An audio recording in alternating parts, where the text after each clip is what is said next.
Drama serial Duniyapur के next episode में आपको दिखाया जाएगा कि अना नवाब जो ही नौरोज आदम को छोड़ेगी तो नौरोज आदम वापस जाते ही दुनियापुर को वापस अपनी मुट्ठी में कर लेगा और उस कोशिश में वो काफी हद तक कामयाब हो जाएगा। दुनियापुर जाते ही तमाम लोग उसका साथ देने लग जाएंगे क्योंकि नौरोज आदम गरीबों का साथ देता है और कारोबारी लिहाज से भी नौरोज आदम के दौर में फायदा ही होता था, जबकि नवाब तमाम मफाद खुद को ही पहुंचाता है। दूसरी तरफ जमीर भी नवाबों के खिलाफ हो चुका है क्योंकि जो कुछ नवाब ने जमीर के साथ किया वो जमीर भूलने वाला नहीं। उसने कई दफा नवाब की जिंदगी भी बचाई थी और बदले में नवाब ने उसको आदमों के पास मरने के लिए छोड़ दिया था और शामिर ने उस पर एहसान करके उसे जिंदा छोड़ दिया। अब शामिर की इसमें अपनी चाल थी क्योंकि वो ये सब करके जमीर को उनके खिलाफ इस्तेमाल करना चाहता था। अगर जमीर को उनके खिलाफ कर दिया जाए तो वो कुछ भी नहीं कर पाएंगे और यही सब कुछ शामिर ने उनके साथ किया, जिसके बदले में जमीर अब नवाबों के खिलाफ हो चुका है, इतना कि उसने नवाब पर अपनी पस्तूल भी तान ली।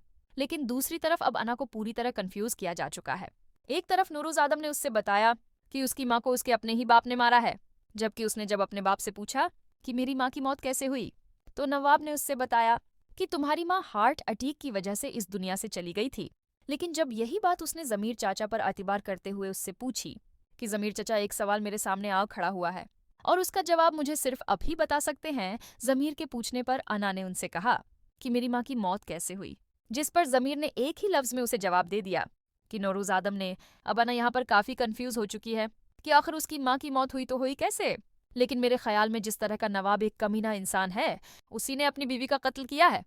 क्योंकि अगर नौरोज आदम ने अना की माँ को कत्ल किया होता तो नवाब क्यों अपनी बेटी से ये कहता कि तुम्हारी माँ की मौत हार्ट अटैक की वजह से हुई। वो फौरन ही नौरोज आदम का नाम ले देता, लेकिन उसने अना को ये बताया कि उसकी माँ की मौत हार्ट अटैक की वजह से हुई, जिससे ये जाहिर होता है कि उना की माँ की मौत नवाब के हाथों ही हुई है। लेकिन जमीर जानबूझ के अना को गमराह कर रहा है क्योंकि वो नवाबों के खिलाफ हो चुका है। वो तो यही चाहेगा कि नवाब और आदम आपस में भिड़ जाएं और इस तरह जमीर का बदला भी पूरा हो जाएगा जो कुछ नवाबों ने उसके साथ किया। दूसरी तरफ शामिर अपने बाप से तकाजा करेगा कि वो उसकी शादी ना से कर दे, जिस पर नौरोज आदम शामिर से कहेगा कि नवाबों और आदमों के बीच में सिर्फ एक ही रिश्ता है और वो है दुश्मनी का, और उनके बीच में सिर्फ डोली उठेगी तो जनाजों की, और अब सिर्फ 2 लोगों के जनाजे बाकी हैं। अब यहाँ पे ये भी हो सकता है कि आदम के दिमाग में ये बात हो कि इना और उसके बाप का जनाजा, और या फिर ये भी हो सकता है कि यहाँ पर नौरोज आदम का इस बात से ये मतलब निकले कि अगर शामिर ने अना का ख्याल अपने दिल से न निकाला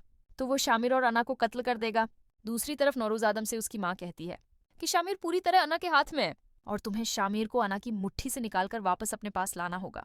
क्योंकि वो शामिर में वही क्वालिटीज देख चुकी है जो कि नौरोज आदम में है। अगर आपको हमारी ये वीडियो अच्छी लगी